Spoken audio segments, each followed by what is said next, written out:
Maka mereka katakan, sallu salatan muwadda'. Ayo salat dan rasakan mungkin ini salat perpisahan, salat terakhir kita yang kita tunaikan.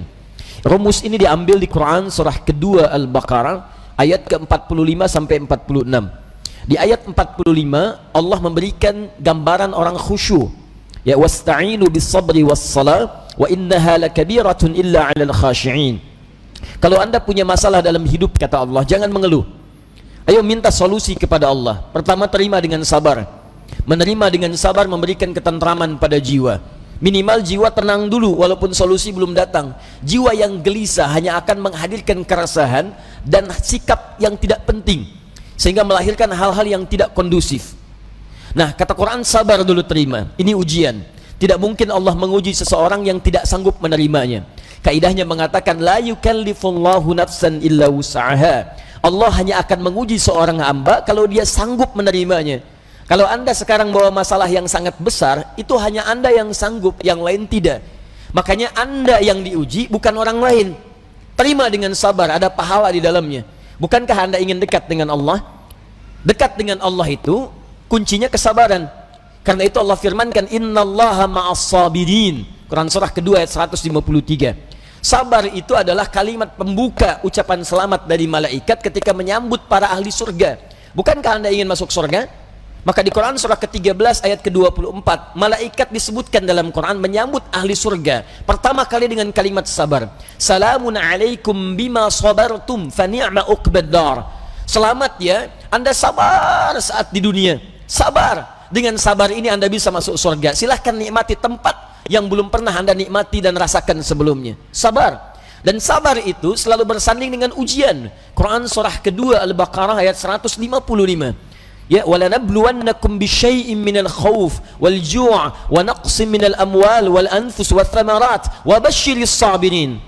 Setiap yang hidup akan kami uji dengan berbagai persoalan kehidupan, bukan untuk membebani, kata Allah, tapi meningkatkan kualitas kehidupan. Sebab seorang yang tidak diuji tidak akan ketahuan peningkatan kualitas hidupnya.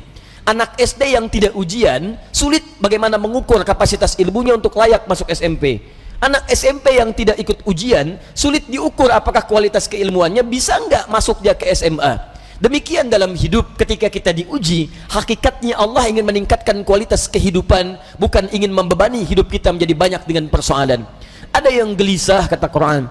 Ada yang kemudian berkurang harta benda. Ada yang makanannya kemudian belum didapati. Ada yang sakit sampai dengan wafat. Ada yang proyeknya mungkin diambil oleh orang lain. Tapi kata Allah, berbahagialah ketika Anda diuji dengan itu semua. Hal yang Anda lakukan pertama kali adalah sabar. Wabasyiris sabirin, sabar.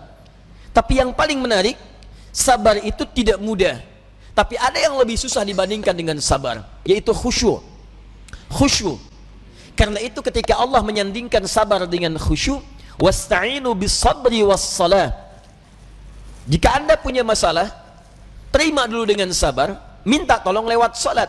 Tapi salat tidak mudah, illa 'alal khashi'in, kecuali bagi orang khusyuk. Khusyuk lebih sulit dibandingkan dengan sabar. Ketika Allah sandingkan antara sabar dengan khusyuk dalam salat, maka kata gantinya hanya menunjuk kepada salat. Wa innaha, bukan wa innahu. Ha, dhamirnya muannats. Salat ujungnya ta marbutah, menunjuk pada muannats. Maka kata Allah, menunaikan salat dengan khusyuk itu lebih sulit dibandingkan sabar, sekedar sabar menerima ujian. Kenapa? Dalam sabar kita masih bisa mengingat sesuatu yang ingin kita ingat. Dalam salat yang tidak ingin Anda ingat bisa diingat. Silahkan cek Abu Dawud nomor hadis 857. Ketika Anda bertakbir mengucapkan Allahu Akbar, disitulah kata Nabi, setan akan membisikkan pada jiwa Anda, uzkur kada, uzkur kada. Ibu kalau belum takbir, Bu, biasa aja. Tapi begitu ibu mengucapkan Allahu Akbar, kata Nabi, setan di situ mulai bekerja. Ingat ini ya, ingat itu ya. Gak percaya silahkan nanti zuhur, Bu. Begitu ibu takbir, handphone, ingat WhatsApp belum dibalas, miss call belum dijawab, entah itu khairayara atau miss call syarayara. Mesti ingat tuh. Bahkan kata-kata saya ini ibu akan ingat tuh. Begitu ibu takbir, mulai bekerja. Ingat ya, kata Ustaz Adi, setan akan bisikin tuh. Itu setan, Bu, bukan saya. Muncul dia. Ya, hatta la yash'ural musalli kam rak'atan yusalli. Sampai-sampai orang salat, kata Nabi nih, kalau Nabi bicara pasti akan terbukti. Sampai-sampai orang sholat ada yang tidak sadar berapa rakaat sedang menunaikan sholatnya. Oh. Muncul. Nah, kalau Anda ingin khusyuk bagaimana caranya? Ayat 46-nya mengatakan, ini poin kita. Alladzina yadhunnuna annahum mulaqu rabbihim wa annahum ilaihi raji'un. Alladzina yadhunnuna annahum mulaqu rabbihim. Orang salat yang khusyuk itu sudah ketahuan kata Quran dari persiapannya. Dia bersiap untuk menjumpai Rabbnya. Tuh. Dia sudah punya persiapan menjumpai Rabbnya, Allah yang merawat dia, mengampuni dosanya, menyembuhkan dia saat sakit, memberikan kecukupannya, memaafkan salahnya, mengampuni dosanya, memberikan segala yang dibutuhkan. Maaf, pimpinan perusahaan saja hanya memberikan pada Anda bekal kehidupan dari gaji atas pekerjaan yang Anda lakukan. Anda sekarang diundang sama pimpinan jam 9 misalnya datang. Bukankah persiapannya luar biasa? Mandi, cari pakaian yang bagus, ya, kemudian mohon maaf sekali, sepatunya pun sampai dibersihkan dulu, rapikan, datang dengan penampilan luar biasa. Nah, orang yang menghadap pencipta pimpinan, pencipta segalanya, Malikul Mulki, menghadap kepada Allah, itu kata Quran kelihatan dari sejak persiapan akan beda dengan yang lain. Jadi kalau menghadap manusia saja sudah bagus, menghadap Allah lain. Ketika tiba panggilan dari masjid, Quran surah ke-7 ayat 31. Ya bani Adam khudhu zinatakum 'inda kulli masjid. Hei anak cucu Adam, kalau sudah tiba panggilan dari masjid, maka siapkan penampilan terbaikmu. Orang khusyuk beda. Begitu mendengar kalimat Allahu Akbar, persiapan sudah bagus. Nah, jadi kalau Anda sudah merasakan persiapan seperti itu, maka ketahuilah Allah sedang mencintai Anda karena sedang meresapkan kekhusyuan dalam jiwa Anda. Tapi kalau sebaliknya, dengar azan masih santai. Kok masih santai? Belum qomat. Dengar qomat belum siap-siap. Atau bahkan lebih dahsyat, dengar azan tapi sudah menolak. Allahu Akbar, kecilin volumenya. Wah, ini masalah. Dan kita doakan supaya mendapatkan pencerahan lebih baik, bukan dicela karena mungkin belum siap menerima nilai kebaikan, sehingga doa kita bisa memudahkan itu untuk didapatkan. Begitu cara merespon sesuatu. Jangan selalu keburukan yang terlihat direspon dengan cara yang lebih buruk, tidak. Ya, mencegah kemungkaran bukan dengan cara yang mungkar. Hal yang pertama kita lakukan, tumbuhkan sikap ma'ruf, nilai-nilai kebaikan yang dengan itu kemudian mendapatkan simpati yang lebih baik dari sebelumnya. Anda punya tetangga, tetangganya muslim, laki-laki, beriman kepada Allah. Jarak dia ke masjid cuma 5 meter. Ini masjid, ini rumah dia. Speaker masjid menghadap ke rumahnya begini. Ya. Tapi dengar adzan belum tergerak untuk ke masjid, nggak mau dia ke masjid. Apa hukumnya? Hukum laki-laki beriman yang tidak mau ke masjid, rumahnya dekat dengan masjid. Apa hukumnya? Tapi nasihat, bakar rumahnya.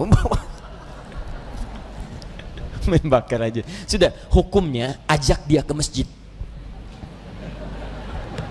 Paham? Barangkali dititipkan oleh Allah jadi tetangga bapak supaya bapak dapat banyak pahala dari situ. Karena cuma bapak yang bisa ngajak, bukan dititipkan pada tetangga yang lain. Kenapa nggak Anda ajak? Tetangga masa gitu? Ya, ajak dia. Ya, ajak, doakan di malam hari, ajak di pagi harinya, ayo ke masjid, ayo ke masjid. Begitu dia ke masjid karena ajakan Anda, maka setiap dia masuk masjid dan ibadah di masjid, Anda mendapatkan bagian dari pahalanya. 2 lafaz hadisnya. Di hadis Muslim hadis 1402, man sanna fil islami sunnatan hasanatan falahu ajruha mithla ajri fa'iliha min ghairi an yankusa min ajriha syai'.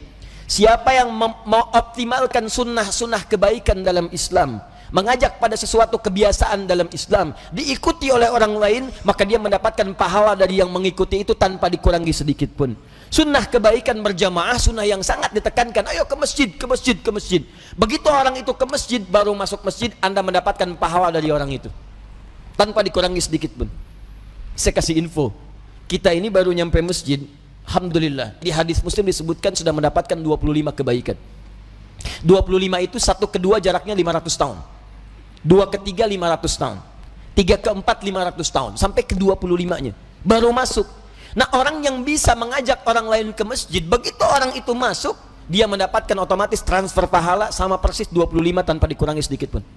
Itu belum tahiyatul masjidnya, belum bacaan Qur'annya, belum zikirnya, luar biasa. Nah, saya kembalikan kepada yang awal, maka orang-orang khusyuk itu dari penampilan sudah ada. Kemudian dia datang menunaikan sholat. Bagaimana perasaan saat akan menunaikan? Kenapa pakai pakaian yang bagus? Kenapa wudhu dulu? Quran surah 5 ayat 6. Kenapa dia sempurnakan wudhunya? Alasan paling utamanya bukan sekedar sholat. Wa annahum ilaihi raji'un. Dia merasa mungkin ini adalah sholat terakhir yang dia tunaikan, dan mungkin dalam sholat itu dia akan pulang kepada Allah subhanahu wa ta'ala. Karena itu diantara orang-orang saleh, kalau sudah tiba panggilan azan, sahabat Ali bin Abi Thalib radhiyallahu ta'ala anhu, begitu azan dikumandangkan sudah bergetar jiwanya. Ditanya, lima hakadha ya amiral mu'minin, kenapa perasaan anda demikian ya amiral mu'minin? Kata beliau, tibalah panggilan yang kalaupun terdengar oleh gunung dan yang lainnya mereka akan bergetar karena takut kepada Allah, khawatir tidak bisa menyempurnakan perintahnya. Lalu orang yang zalim ini, yang fakir ini mendengar kalimat itu, maka kuranglah rasanya kepercayaan kalau tidak bergetar mendengar kalimat ini, karena takut saat menunaikan salat tidak sempurna seperti diinginkan oleh Allah subhanahu wa ta'ala. Abu Bakar ketika mengucapkan takbir Allahu Akbar bergetar tangannya karena khawatir dalam salatnya tidak sempurna seperti Allah menginginkannya. Dan yang lebih dikhawatirkan dalam ketidaksempurnaan itu, wafatlah ia dipanggil oleh Allah subhanahu wa ta'ala.